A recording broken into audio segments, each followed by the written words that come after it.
Ma femme siffla entre ses dents. « Reste en arrière, ne me fais pas honte. » 30 secondes plus tard, la milliardaire passa devant elle pour venir directement vers moi. J'étais debout derrière une colonne de marbre quand Éléonore Dubois prit mes mains. Elle ne les serra pas, elle les prit. Ses doigts étaient chauds, fermes. Elle ne regarda pas mon smoking. Elle regarda mon poignet, la cicatrice pâle qui courait comme un point d'interrogation, vestige d'un accident de travail d'il y a 20 ans. Ses yeux se remplirent de larmes. La salle continuait de bourdonner de rires jazz, du tintement doux des verres. Mais pendant une seconde, tout devint silencieux.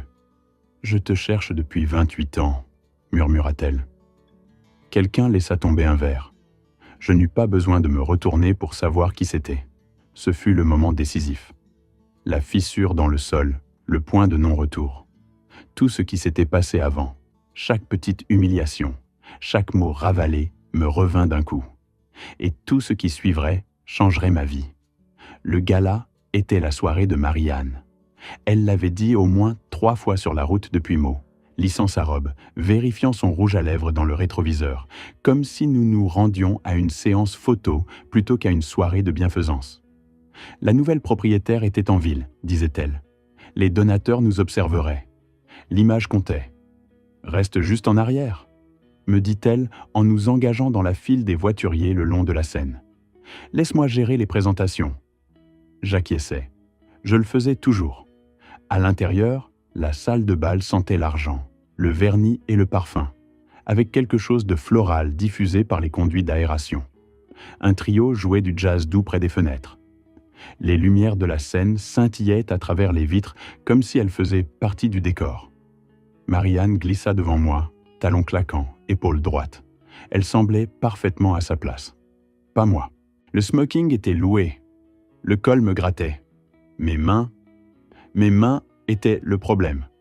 Elle les remarqua dans les toilettes, attrapa mon poignet comme si elle vérifiait une montre. « Mon Dieu, Pierre !» dit-elle en baissant la voix.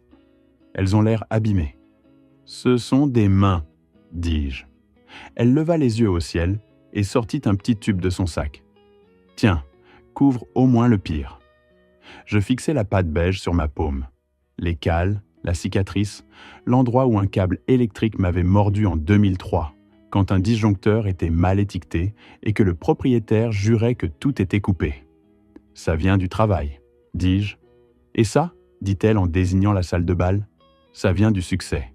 S'il te plaît, ne complique pas les choses plus qu'elles ne le sont déjà. » Je rinçai ce produit dans l'évier, le regardai tourbillonner comme si cela n'avait pas d'importance, comme si moi non plus. Nous rentrâmes dans la salle et elle fit ce qu'elle faisait toujours, me plaça derrière son épaule, un demi-pas en arrière, assez près pour aller chercher un verre, assez loin pour être invisible. « Reste en arrière !» siffla-t-elle tandis qu'un groupe de cadres s'approchait. « Ne me fais pas honte !» Je me tins près de la colonne, observais la foule, écoutais. Marie-Anne rit à des plaisanteries qu'elle avait déjà entendues. Parla de leadership, de culture et d'éthique comme si c'était ses inventions personnelles. Les gens acquiesçaient, les verres tintaient, des noms flottaient que je ne reconnaissais pas. Puis la musique baissa et une ondulation parcourut la salle. Les têtes se tournèrent, les téléphones disparurent. La propriétaire était arrivée. Éléonore Dubois se déplaçait comme si elle n'avait besoin de permission de personne. 55 ans environ, robe noire simple, cheveux tirés en arrière, pas de bijoux remarquables, ce qui signifiait probablement qu'il l'était. Elle serrait des mains en marchant, mais ses yeux scrutaient, cherchaient. Marie-Anne se redressa, leva son verre et s'avança avec un sourire que je connaissais bien. Éléonore ne la vit pas. Elle passa devant le sourire, devant le toast, directement vers moi. Je le sentis avant de le voir, comme un changement de pression atmosphérique.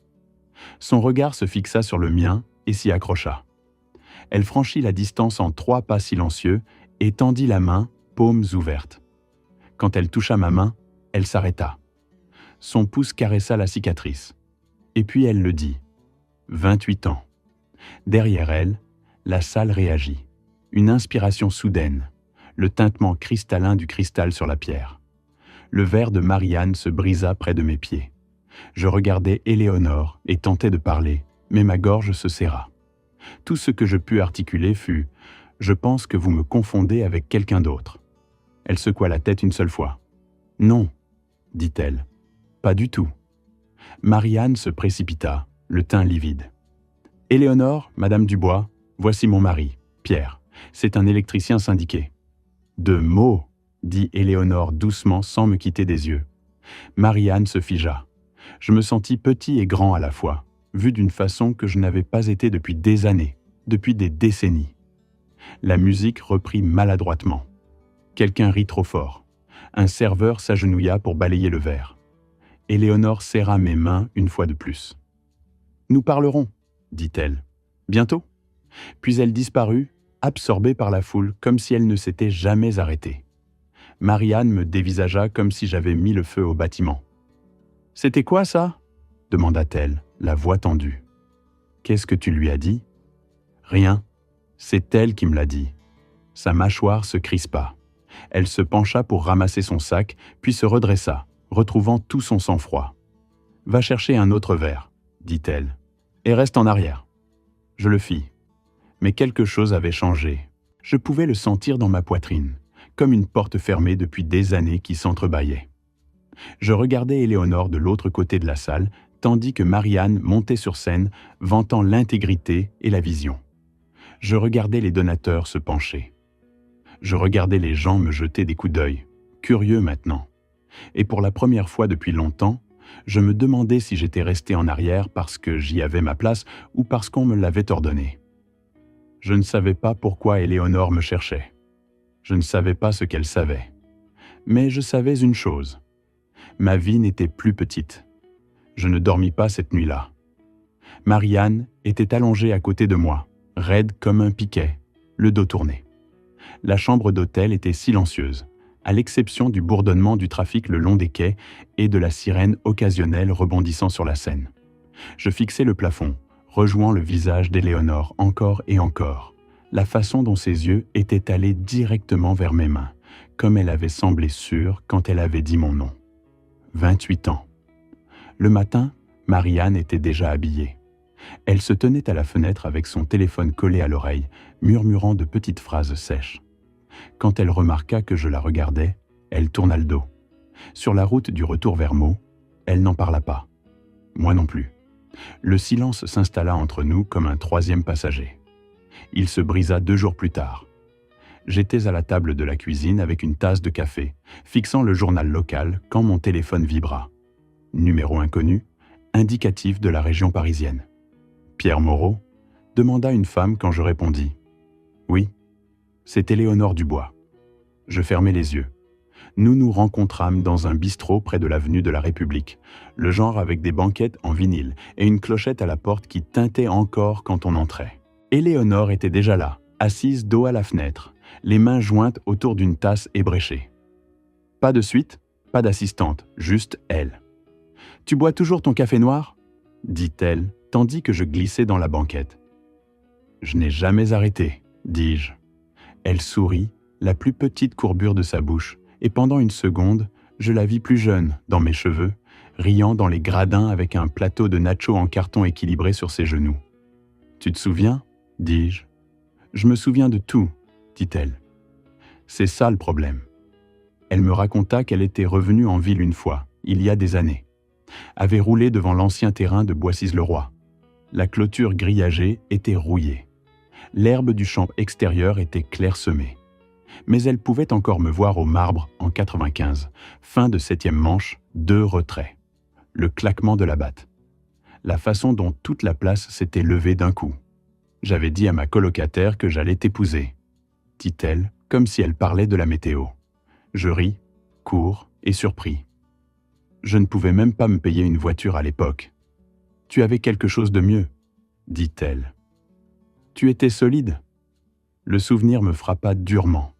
L'odeur de l'herbe coupée, le goût de la poussière, la voix de mon père depuis les gradins avant qu'il ne tombe malade. Je lui racontais pourquoi j'avais quitté le baseball, les funérailles, les factures, le travail à l'usine qui était devenu un apprentissage, puis une carte syndicale. « Je t'ai écrit », dit-elle doucement, après avoir déménagé. « J'ai appelé. J'ai même demandé autour de moi. Je n'ai jamais rien reçu, dis-je. Elle acquiesça comme si elle s'attendait à cette réponse. Je sais, je ne demandais pas comment elle le savait. J'avais peur de la réponse. Nous parlâmes pendant 1 heure de mots qui changeaient, du travail, du temps. Elle ne me toucha pas, ne flirta pas. Écouta juste. Quand nous nous levâmes pour partir, elle glissa une carte sur la table. « Si tu as jamais besoin de comprendre des documents administratifs, dit-elle, appelle ce numéro. Ce n'est pas une question d'argent, c'est une question de clarté. » Cette nuit-là, Marie-Anne remarqua la carte. « Qui est Éléonore Dubois ?» demanda-t-elle, trop désinvolte. « Quelqu'un de mon passé, dis-je. » Elle sourit sans chaleur. Drôle comme le passé ressurgit juste quand l'avenir est en jeu. Je ne répondis pas. Je me couchais en pensant aux lettres qui n'étaient jamais arrivées et à une vie qui aurait pu être. Et puis je pensais à mon compte retraite parce que pour la première fois, je réalisais que je ne me souvenais pas du dernier relevé que j'avais vu. Je n'allais pas chercher les ennuis. Les ennuis vinrent me chercher sous la forme d'une enveloppe manquante. Chaque trimestre, comme une horloge, il y avait une épaisse déclaration qui m'attendait dans la boîte aux lettres quand je rentrais du travail. Mon plan épargne-retraite, le résumé de pension, des trucs ennuyeux, rassurants, la preuve que 35 années de matinées précoces et de câbles électriques se transformaient en quelque chose de solide. Cette enveloppe n'était plus apparue depuis un moment. Au début, je me dis que tout était numérique maintenant. Marie-Anne l'avait dit plus d'une fois. Le sans-papier, c'est plus propre, Pierre. Mais cette pensée ne me lâchait pas. Elle resta dans un coin de mon esprit, tandis que je serrais des boulons et étiquetais des panneaux, tandis que je buvais du café à la table de pause, tandis que je rentrais chez moi en passant devant l'ancien local syndical, rue de la République. Ce soir-là, Marie-Anne était au téléphone quand j'entrais. « Je sais, » dit-elle en riant doucement. « Il ne comprend pas les chiffres. Je m'en occupe. » Elle tourna le dos quand elle me vit. Quelque chose dans ma poitrine se glaça. Plus tard, après qu'elle soit montée, j'ouvris le tiroir du bureau où nous gardions les déclarations d'impôts et les garanties. Les dossiers étaient là, bien rangés comme toujours, mais le classeur bleu « Retraite » avait disparu. Je vérifiais le meuble de classement, le placard du couloir, l'étagère du garage où nous gardions les anciens manuels. Rien. « Marie », appelai-je. Elle descendit lentement, prudemment. « Quoi ? Où est le classeur retraite ?» Elle fronça les sourcils, comme si j'avais demandé quelque chose de stupide. « Pourquoi tu en as besoin ? Je veux juste le regarder. » Elle agita la main. « Tout est en ligne maintenant. Tu n'as pas à t'en soucier. »« Si, j'en ai besoin, » dis-je. J'ai toujours regardé. Ses yeux durcirent une fraction de seconde avant qu'elle ne les adoucisse. « Pierre, tu es fatigué. Tu es distrait depuis ce gala. Laisse-moi m'en occuper. » Ce mot encore. M'en occuper, je n'insistais pas. J'allais me coucher et fixer le plafond de la même façon qu'à Paris, écoutant la maison craquer autour de nous. Le lendemain matin, je m'arrêtais à la caisse d'épargne pendant ma pause déjeuner. La femme au comptoir me connaissait. Nous avions fréquenté le même lycée, bien qu'elle soit une année derrière moi. Elle tapa pendant 1 minute, fronça les sourcils, puis leva les yeux. « Votre adresse postale a été changée, » dit-elle. « Quand ? Il y a environ 6 mois. Pour où ? » Elle hésita. « Une boîte postale en ville ?» Mon estomac se serra. « Qui a autorisé ça ? » Elle regarda l'écran. « Votre épouse, procuration. » Je la fixai. Je n'ai jamais signé de procuration. Elle se mordit la lèvre. « C'est dans le dossier, Pierre. » Je rentrai au garage les mains tremblantes sur le volant. Chaque feu rouge semblait plus long que le précédent. Ce soir-là, je demandai à Marie-Anne de s'asseoir. « Je suis allé à la caisse d'épargne, » dis-je. Son sourire n'atteignit pas ses yeux. « Pourquoi tu ferais ça ? Ils ont dit que tu avais changé l'adresse postale et que tu avais une procuration. » Elle soupira comme si j'étais un enfant qui avait interrompu son travail. « C'était juste plus facile comme ça ? Tu oublies des choses ? » Je n'oublie pas mon propre nom. Ne sois pas dramatique. Je demandai à voir les papiers. Elle apporta un dossier du tiroir de la cuisine et le fit glisser sur la table. Il était épais, avec des onglets, des signatures, des dates. Mon nom était dessus. « Tu vois ?» dit-elle gentiment. « Tu as signé. » Je regardais la signature. C'était la mienne, ou assez proche. Je me souvenais du jour où elle m'avait tendu une pile de formulaires après le dîner, dit qu'ils étaient des mises à jour pour l'assurance et les prestations. J'avais signé où elle pointait. « Tu avais dit que c'était de la routine, dis-je. »« C'était, dit-elle. Tu lis trop dans tout ça. » Je feuilletais les pages. Changement de bénéficiaire, livraison numérique, un formulaire de consentement conjugal dont je ne me souvenais pas avoir discuté. Ma tête commença à marteler. « Pierre, dit-elle en baissant la voix, tu te troubles. Ça arrive. » Ce mot, troublé, frappa plus fort que tout le reste. Je repoussai le dossier. « J'ai besoin de temps. » Elle acquiesça, déjà debout. « Bien sûr, fais-moi juste confiance. » Cette nuit-là, j'appelai le numéro sur la carte d'Éléonore. Le comptable judiciaire qu'elle avait recommandé me rencontra dans un bistrot près de l'ancien centre commercial, un bloc-notes légal entre nous et un pot de café brûlé sur la table. Il parlait clairement, expliqua comment les comptes pouvaient être redirigés, comment la livraison sans papier fonctionnait, comme c'était facile de déplacer des choses sans déclencher d'alarme si un conjoint contrôlait le flux d'informations. « Vous n'êtes pas fou, dit-il, et vous n'êtes pas seul. » Sur le chemin du retour, je m'arrêtais dans un parking d'épicerie et restais juste assis là, les mains sur le volant. Je pensais à la façon dont Marianne avait ri au téléphone, comment elle avait dit aux gens que je ne comprenais pas les chiffres, comme elle m'avait fait me sentir petit pendant des années. J'aurais pu exploser, j'aurais pu crier, jeter le dossier à travers la pièce, exiger des réponses. Au lieu de cela, je fis quelque chose que mon père m'avait enseigné, après que j'ai été expulsé d'un match dans la colère en 95. Je ralentis. J'écrivis tout, les dates, les mots, les changements, et pour la première fois, je ne restai pas en arrière. Marianne devint plus maligne au moment où elle réalisa que j'étais devenu curieux. Ce ne fut pas un aveu complet ou une dispute bruyante. C'était plus subtil que ça, comme la façon dont un bon voleur ne déclenche pas l'alarme, change juste le code et sourit pendant que vous secouez la poignée.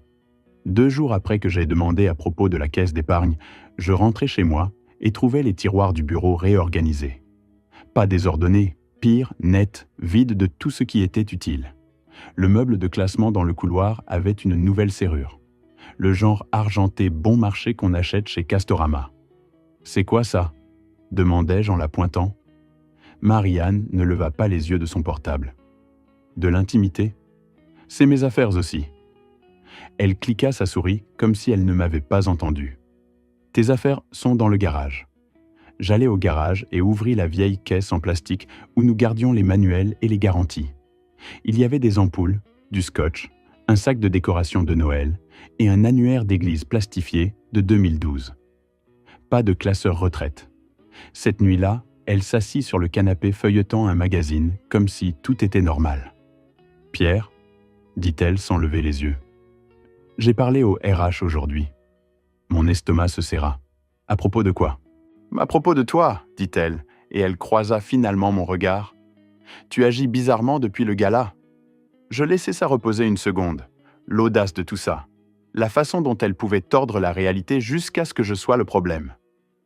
J'ai demandé où étaient allés nos relevés de retraite, dis-je.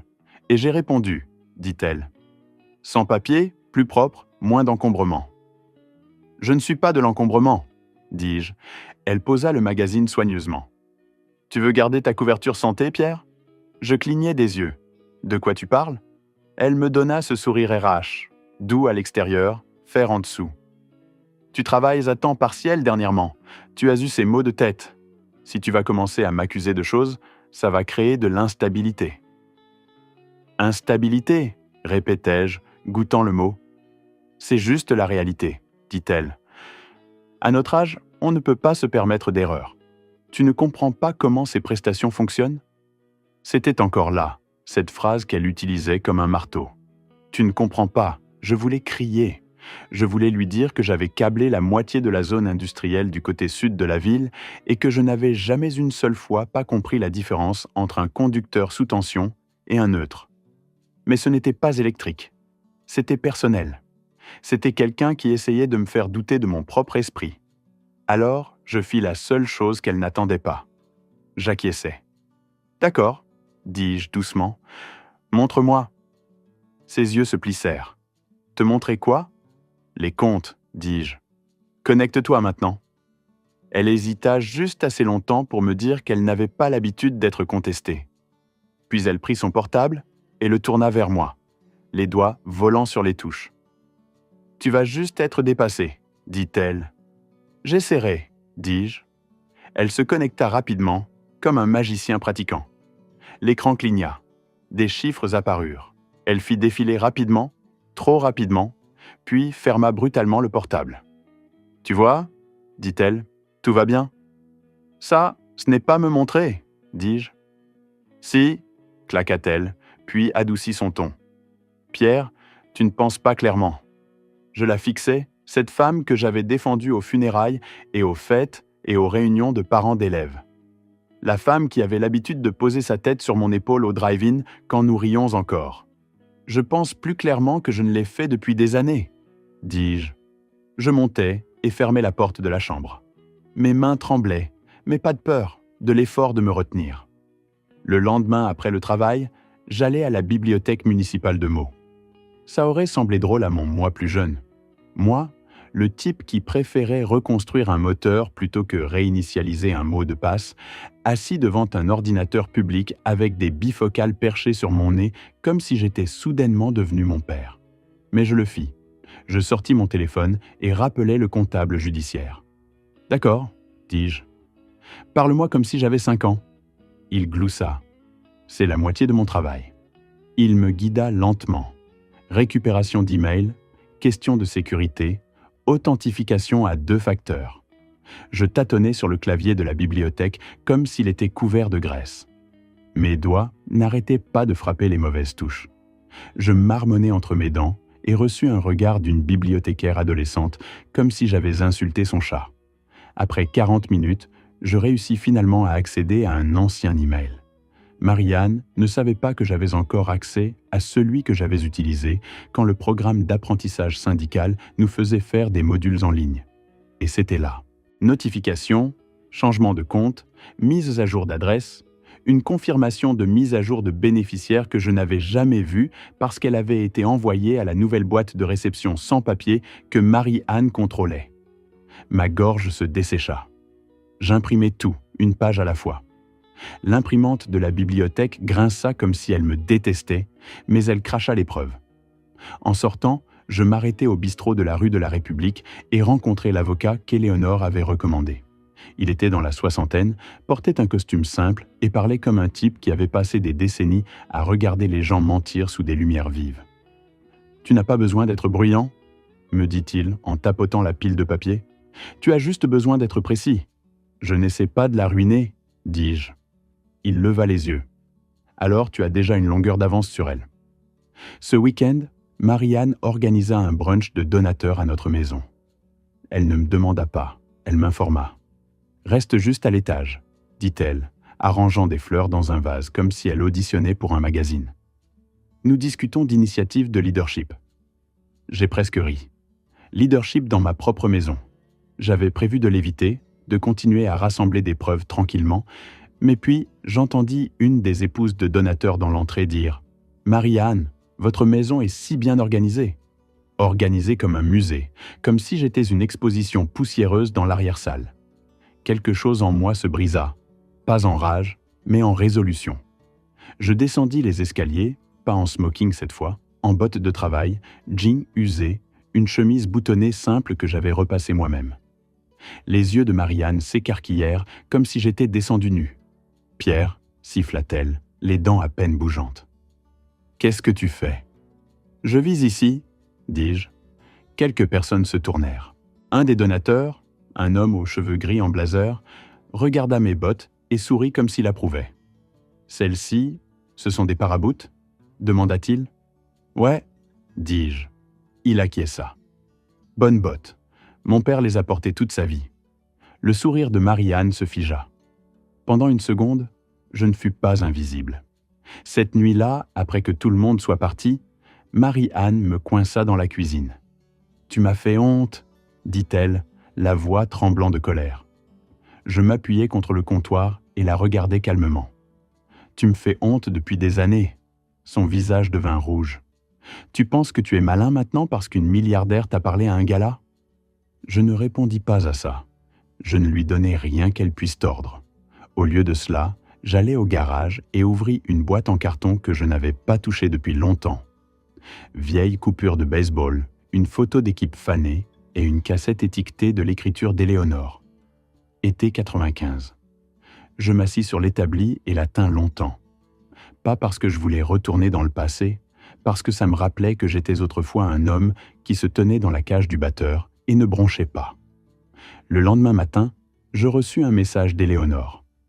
Pas de cœur, pas de mots doux, juste une heure et un lieu.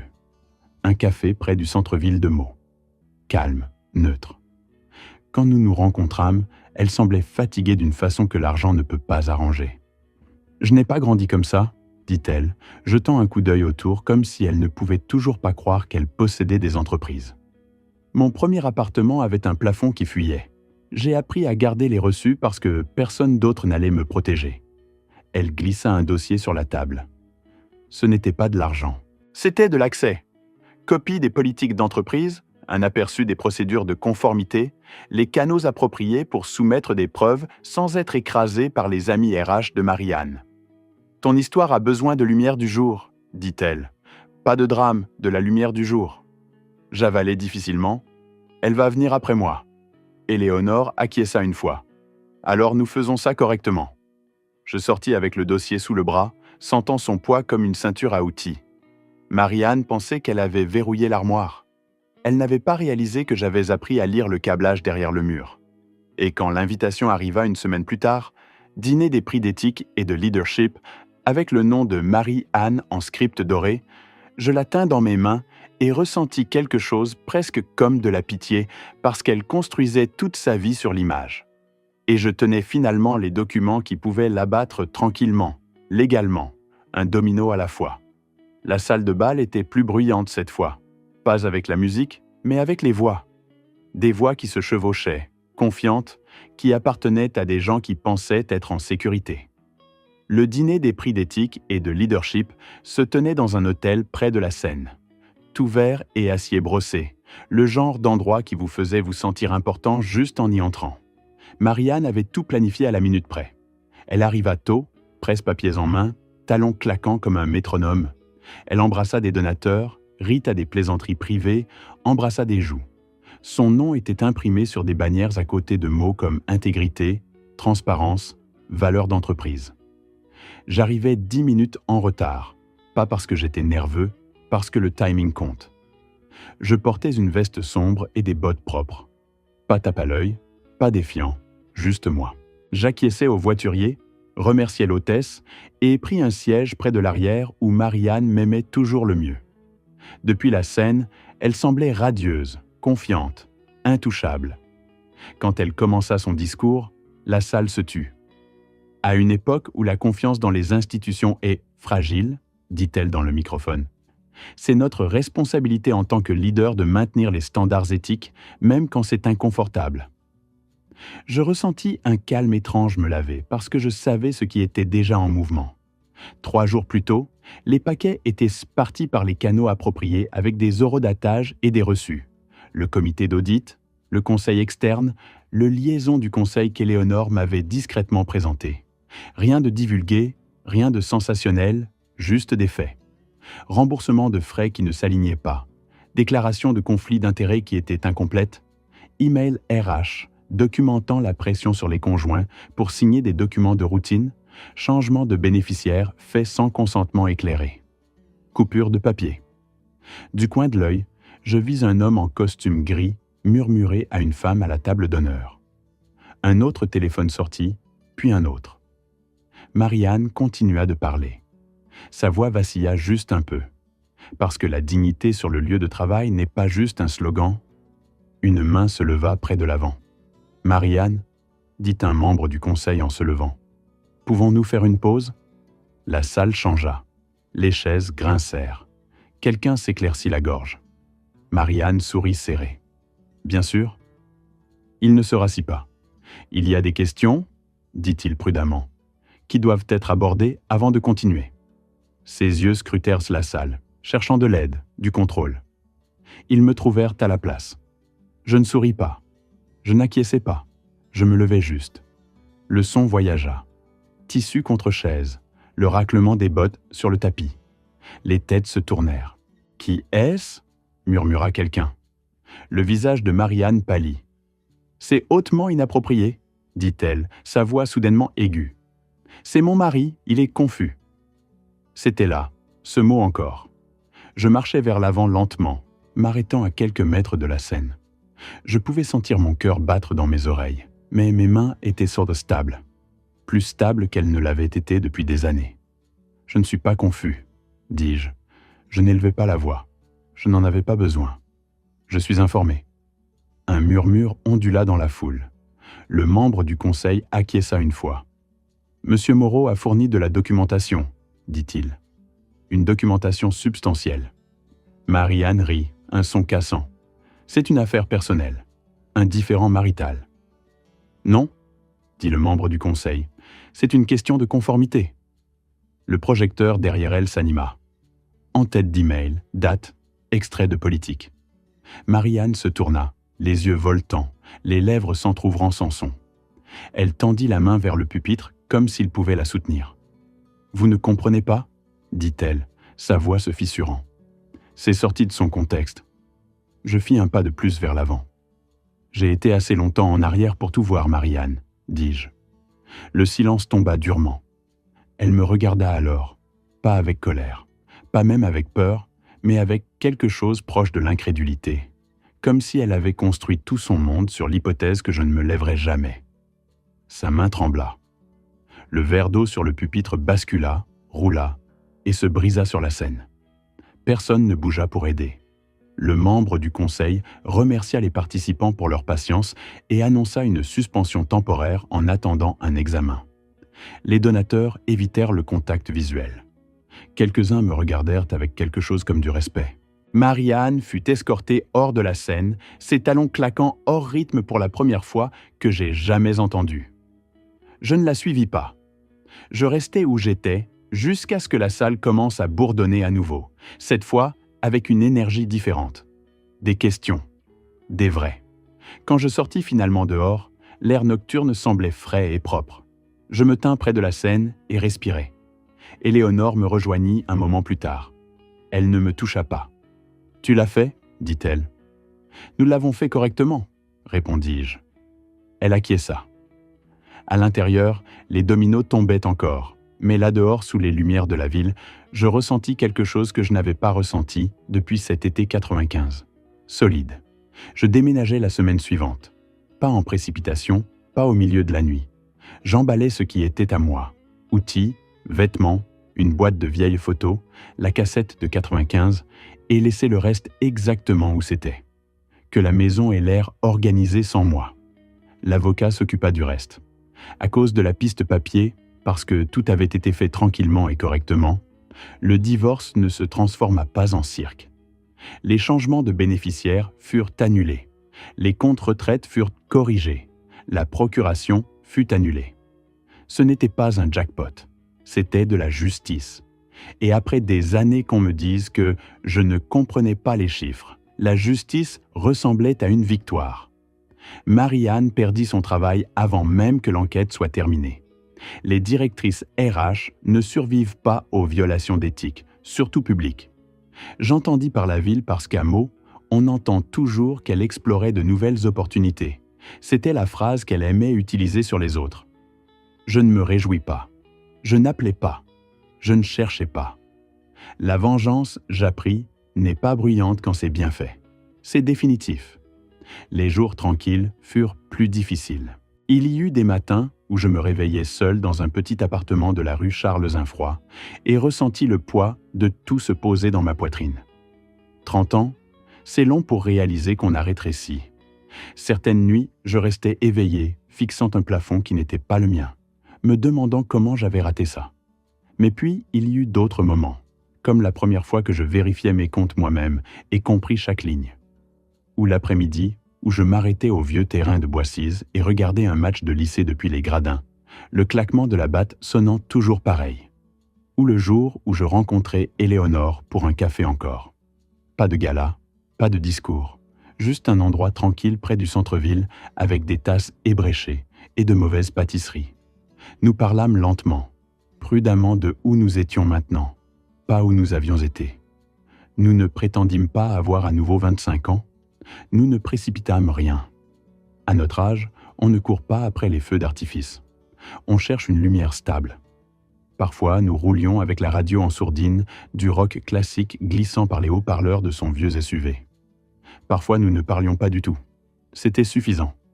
Je pensais beaucoup à la dignité pendant ces semaines, à comme c'est facile de la donner à un petit compromis à la fois, à comment rester en arrière devient une habitude si on n'y fait pas attention. À 57 ans, je ne recommençais pas, je me reprenais. Si cette histoire vous a touché, si vous vous êtes déjà senti invisible, sous-estimé ou discrètement mis de côté, prenez un moment pour vous asseoir avec ce sentiment. Partagez cette histoire avec quelqu'un qui pourrait en avoir besoin. Et si vous voulez entendre plus d'histoires sur la force tranquille, les leçons difficiles et les secondes chances, pensez à vous abonner. Certaines personnes passent leur vie entière à essayer d'impressionner une salle. D'autres se souviennent finalement qui ils sont et font un pas en avant. Merci d'avoir écouté mon histoire. Si elle t'a touché, Idris, laisse un like, écris en commentaire ce qui t'a le plus parlé et abonne-toi à la chaîne. Beaucoup d'autres histoires arrivent. Ce n'est pas la fin de la mienne, c'est seulement le début de quelque chose de meilleur.